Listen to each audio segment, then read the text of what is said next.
Assalamualaikum warahmatullahi wabarakatuh. Perkenalkan, nama saya Muhammad Udil Ansori dari Sekolah Tinggi Agama Islam Pati, Pati, Jawa Tengah, Prodi Pendidikan Agama Islam jurusan dari Sekolah Tinggi Agama Islam Pati, semester 6.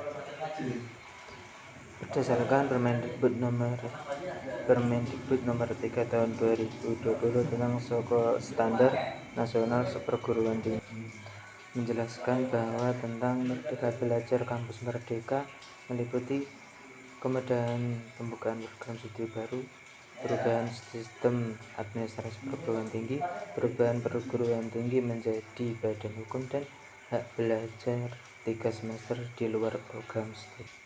Kebijakan Merdeka Belajar Kampus Merdeka dilaksanakan dalam rangka mewujudkan pembelajaran di perguruan tinggi yang otonom dan fleksibel, sehingga tercipta kultur belajar yang inovatif, tidak mengekang, dan sesuai dengan kebutuhan mahasiswa. Kegiatan ini juga bertujuan untuk meningkatkan link dan match dengan dunia usaha dan dunia industri, serta mempersiapkan mahasiswa dalam dunia kerja sejak awal. Kebijakan Merdeka Belajar Kampus Merdeka ini merupakan kebijakan dari Menteri Pendidikan dan Kebudayaan, bertujuan mendorong mahasiswa untuk menguasai berbagai keilmuan yang berguna untuk memasuki dunia kerja. Kampus Merdeka memberikan kesempatan bagi mahasiswa menentukan mata kuliah yang akan mereka melalui Merdeka Belajar Kampus Merdeka. Mahasiswa juga memiliki kesempatan untuk 1 semester atau setara dengan 20 SKS menempuh pembelajaran di luar program studi pada perguruan tinggi yang sama, dan paling lama 2 semester atau setara dengan 40 SKS menempuh pembelajaran pada program studi yang sama di perguruan tinggi yang berbeda. Pembelajaran pada program studi yang berbeda di PT yang berbeda, atau pembelajaran di luar perguruan tinggi. Dasar hukum Merdeka Belajar Kampus Merdeka ini ada di Permendikbud nomor 7 tahun 2020, di Permendikbud nomor 5 tahun 2020, dan Permendikbud nomor 4 tahun 2020, dan Permendikbud nomor 6 tahun 2020, Permendikbud nomor 3 tahun 2020 tentang hak belajar 3 semester di luar program studi. Dalam rangka memenuhi tuntutan harus perubahan dan pembentukan dengan dunia usaha dan dunia industri untuk menyiapkan mahasiswa dan melaksanakan proses pembelajaran dan yang inovatif agar mahasiswa dapat meraih pencapaian pembelajaran mencakup aspek sikap, pengetahuan, dan keterampilan secara optimal. Kebijakan Merdeka Belajar Kampus Merdeka ini diharapkan bisa menjadi jawaban atas tuntutan mahasiswa agar menjadi manusia itu seseorang yang siap ketika nanti terjun di lapangan dan sudah kembali di masyarakat untuk memberikan inovasi di masyarakat dengan apa yang didapatkan di dalam perguruan tinggi. Proses pembelajaran dalam Kampus Merdeka merupakan salah satu perwujudan pembelajaran yang berpusat pada mahasiswa yang sangat esensial. Pembelajaran dalam Kampus Merdeka memberikan tantangan dan kesempatan untuk pengembangan kreativitas, kapasitas kepribadian, dan kebutuhan mahasiswa, serta mengembangkan kemandirian dalam mencari dan menemukan pengetahuan melalui kenyataan dan dinamika lapangan, seperti persyaratan mencari menemukan pengetahuan kenyataan dan dinamika lapangan seperti persyaratan kemampuan, permasalahan real, interaksi sosial, kolaborasi, manajemen diri, tuntutan kerja, target, dan pencapaiannya. Tujuannya dari Merdeka Belajar Kampus Merdeka ini adalah mendorong proses pembelajaran di perguruan tinggi yang semakin otonom dan fleksibel, dan menciptakan kultur belajar yang inovatif, tidak mengekang, dan sesuai dengan kebutuhan mahasiswa berdasarkan kreativitas mahasiswa masing-masing yang terlibat dalam proses Merdeka Belajar Kampus Merdeka ini adalah yang pertama, mahasiswa. Yang pernah mendapatkan adalah mahasiswa, yang memfasilitasinya adalah dari dosen, infrastruktur dan tenaga kependidikan, pengelola perguruan tinggi, lembaga pemerintah, badan lembaga penelitian dan pengabdian masyarakat, dunia usaha dan dunia industri, dan mitra dari perguruan tinggi. Regulatornya adalah Direktorat Jenderal Pendidikan Tinggi Kemendikbud RI. Kewajiban dari perguruan tinggi dalam Merdeka Belajar Kampus Merdeka ini adalah berdasarkan dalam Permendikbud nomor 3 tahun 2020 tentang Standar Nasional Perguruan Tinggi. Perguruan tinggi wajib memberi hak bagi mahasiswa untuk secara sukarela dapat mengambil SKS di luar perguruan tinggi sebanyak 2 semester, ditambah lagi dapat mengambil SKS di prodi yang berbeda di perguruan tinggi yang sama sebanyak 1 semester. Oleh karena itu, perguruan tinggi harus memfasilitasi pelaksanaan penurunan massa dan belajar mahasiswa dalam proses pembelajaran. Hal yang dilalui oleh mahasiswa dalam Merdeka Belajar Kampus Merdeka ini yang pertama tentang mengajar di sekolah, magang atau praktek di tempat industri, proyek di desa, pertukaran pelajar, penelitian atau riset, wirausaha, studi proyek independen atau proyek kemanusiaan yang bisa dilaksanakan untuk menambah soft skill dan pengalaman oleh mahasiswa. Oleh karena itu, Merdeka Belajar Kampus Merdeka ini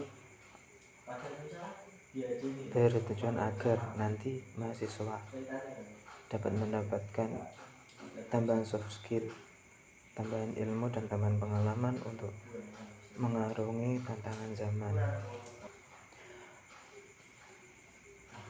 Latar belakang saya mengikuti MDR atau relawan mengajar melalui program Kemendikbud ini adalah yang pertama untuk menambah pengalaman saya dalam dunia menjadi guru, karena jurusan saya yaitu pendidikan agama Islam yang relevannya menjadi seorang guru nanti lewat kegiatan MDR ini bisa melatih saya secara pribadi menjadi guru yang baik, dan juga lewat kegiatan MDR ini saya secara pribadi bisa membantu anak-anak dari tetangga, anak-anak di RT saya yaitu di Desa Lunto, Kecamatan Jagan, Kabupaten Pati, untuk belajar di rumah karena sekarang kondisinya sedang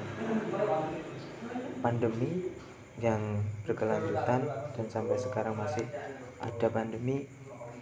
Jadi mereka belajar di rumah dan saya belajar membantu mereka untuk belajar di rumah. Siswa-siswa yang belajar di rumah dengan saya atau saya yang pergi ke rumahnya itu di siswa-siswa SD kelas 4, kelas 5, dan siswa MTS atau SMP kelas 1 MTS di kecamatan saya, karena maklum desa saya terpencil dan juga aksesnya yang kurang. Jadi kegiatan yang saya lalui bersama adik-adik tergantung dari kegiatan, dari keadaan iklim di rumah. Bagaimana ketika hujan kami belajar, ketika hujan dan tidak memenuhi belajar, jadi kami tidak jadi belajar ketika terang dan keadaan bisa untuk digunakan untuk belajar. Kami belajar bersama, saya mengajar mereka, mereka belajar dari saya, kita sama-sama belajar. Saya belajar menjadi guru dan mereka belajar ilmu yang saya coba saya berikan. Banyak materi yang saya sampaikan banyak bergantung dengan dari mereka mau belajar tentang apa. Ada yang belajar tentang matematika dari kelas 5, kelas 4, dan dari tanah tetangga saya yang dari Sanawi juga belajar matematika. Saya juga membantu tentang bagaimana dia belajar bersama, yang tentu saja tetap menjaga protokol kesehatan, dan juga kita belajar dan bersenang-senang. Jadi di sela-sela belajar nggak fokus belajar terus, jadi kita selingi dengan sedikit bercanda untuk merenggangkan otak, kembali belajar lagi, memikirkan pembelajaran seperti kelas 5 tentang matematika, bahasa Indonesia, tentang mengarang puisi, contoh untuk mengisi kekosongan waktu. Metode belajar yang kami terapkan ketika pembelajaran yaitu metode ceramah, praktek, dan juga metode bermain. Belajar sambil bermain, dan juga yang penting mereka asik ketika pembelajaran. Sebelumnya ketika saya belum membantu mereka dalam pembelajaran, mereka nampaknya belajar itu sangat susah, sering bingung karena PR, gak pernah bertatapan dengan guru mereka. Tapi tiba-tiba ada PR, ini penyelesaiannya bagaimana. Terus kadang juga ngeresulah kepada orang tua mereka, malah seakan-akan orang tuanya yang seperti sekolah lagi. Jadi karena setelah saya membantu dan berjalan sampai sekarang sangat enak, mereka sangat enjoy dan sangat berterima kasih malah karena mereka dapat dibantu tentang menyelesaikan pembelajarannya, dan seakan-akan tugas mereka terbantu dengan adanya saya membantu mereka dan juga menyelesaikan tugas-tugas mereka. Karena belajarannya pun gak hanya belajar-belajaran umum, ada juga yang siswa MTS belajar tentang bahasa Arab yang dari SD gak tahu tentang bahasa Arab, tiba-tiba di MTS ada bahasa Arab. Jadi ya saya membantu sebisa saya, dan alhamdulillah sekarang berhasil. Sekarang mereka lebih baik dalam memahami pelajaran yang mereka dapat dari sekolah.